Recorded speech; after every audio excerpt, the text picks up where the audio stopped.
Welcome to the For Peyton podcast. I'm Tami Valentine, and this podcast is about mental health, real life, and the experiences that shape us. I created this podcast in memory of my son Peyton, known to many as Pete, who passed away in December of 2024. Whether you're here for insight, connection, or simply a deeper conversation, I'm just glad you're here. This is For Peyton. Welcome to the For Peyton podcast, real talk about mental health. I'm really glad you're here. This podcast is going to be a space for honest conversations about mental health, real life, grief, growth, and the things that people carry that don't always get said out loud. I've wanted to create something that feels more human than polished and more real than performative, and more connected to everyday life than a lot of the conversations we hear.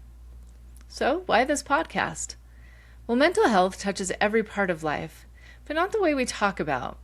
It's often either too clinical or too surface level or too far removed from what people are actually living. I want to make room for conversations that are thoughtful and meaningful, but still grounded. Conversations about how people struggle, how they cope, how they heal, how they keep going, and how life shapes us. I also want this to be a place where depth and humanity can exist together. A place where we can talk about hard things, but not lose hope and humor and curiosity or perspective. And for me, this podcast is also very personal. It is not just about mental health as a professional topic. It's tied to someone I love deeply. My son Peyton, better known as Pete. So before I go much further, I want to talk about Peyton. He's my son, and he was 26 years old when he passed away in December of 2024. Pete had a big imagination from the very beginning. When he was little, he loved dinosaurs and Star Wars and exotic animals. He had this wildly creative mind that could turn ordinary moments into entire worlds. He and his brother and his sister spent hours playing in the worlds he created, and over time that sibling bond became a real lifelong friendship. That creativity, it stayed with him as he got older. Pete was a big thinker. He had big ideas, big vision, and a kind of intelligence that made him naturally curious and capable. He wrote, he thought deeply, and he looked for meaningful ways to use what he had been given. He helped write and manage grants for the Canales County Water Conservation District. He wrote a column for Working Ranch magazine, and he wrote articles for The Citizen. He also loved ranch life. He loved being in the mountains, gathering and checking cows, and especially working with young horses. At the time of his death, he was training a 3-year-old gelding named Smokey. And I think that says a lot about who he was. He had patience, and he had talent. He also had a way of bringing something out in whatever he worked with. He was deeply faithful. He served a Spanish-speaking mission for the Church of Jesus Christ of Latter-day Saints and the Florida Tallahassee mission. And one of the things that came naturally to him was service. He was kind, he was compassionate, he was adventurous, and he was fun. He met people where they were. He offered friendship without judgment. He was just that kind of person. Pete always wanted to start a podcast. He was the kind of person who could go deep on almost any topic. And in that way, he and I were a lot alike. I miss having those conversations with him. He had a mind that was always thinking, always wandering, always connecting ideas. And part of what makes starting this podcast so meaningful to me is that some of the equipment that I'm actually using came from equipment that he bought. The mixer, the mics, this whole idea of sitting down and creating something like this, that's part of his story too. So even though it's hard to talk about, I didn't want to start this without saying his name. I want to acknowledge him here at the beginning because this podcast carries a little bit of him with it. And honestly, that is part of why this matters so much to me. I don't want his life to be reduced only to the loss of him. I want to honor who he was, his mind, his heart, his humor, his creativity, the way he loved people, the kind of presence he had in the world. This podcast is one small way that I can do that. So why me? Well, a little bit about me, just so you know where I'm coming from. I'm a licensed marriage and family therapist. I'm a licensed addictions counselor.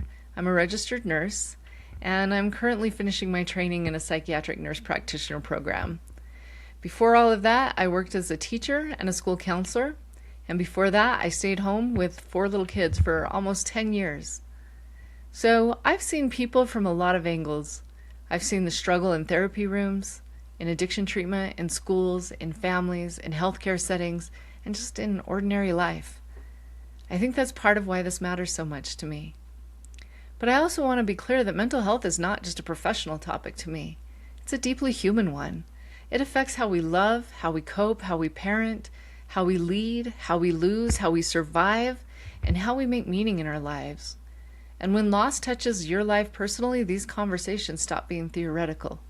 They become sacred, and they become necessary. So why now? Well, the last few years have changed me.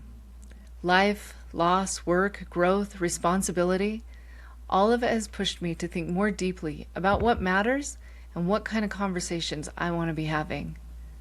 I think I'm at the point where I do not just want to keep thinking about meaningful things. I want to create something meaningful.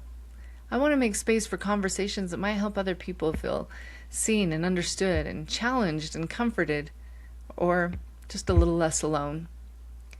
I know that sometimes the most important conversations are the ones people are least sure of how to start.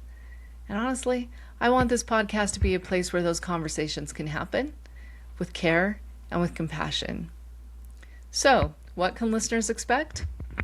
Well, some of these episodes will be interviews with people from different backgrounds and experiences and different walks of life. Some of them will be solo episodes like this one, where I slow down and I talk more directly about a topic, a question, or something I've been thinking about. But across all of it, my hope is that this stays honest, thoughtful, practical, and human. Not perfect, not overly polished, just real conversations about things that matter. So, welcome to the beginning of this journey with me. If any part of this resonates with you, I hope you'll stick around. I'm grateful that you're here. I'm grateful to finally be starting this. For Pete's sake, let's talk about mental health. This is For Peyton. Thank you so much for spending time with me on the For Peyton podcast. My hope is that this conversation gave you something to think about, something to carry with you, or maybe a reminder that you're not alone. If you'd like to go deeper, you'll find companion episodes and related digital downloads for each topic at valentinecounseling.org. This will help you continue reflecting, learning, and applying what resonates.